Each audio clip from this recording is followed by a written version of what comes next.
اور سن رکھو کہ اللہ کی یاد سے ہی دل آرام پاتی ہے۔ جو لوگ ایمان لائے اور عمل نیک کیے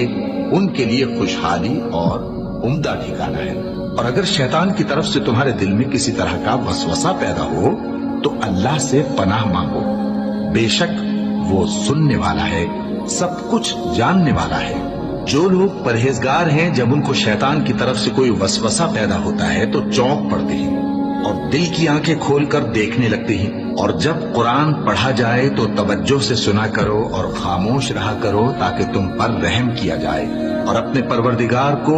دل ہی دل میں عاجزی اور خوف سے اور پست آواز سے صبح و شام یاد کرتے رہو، اور دیکھنا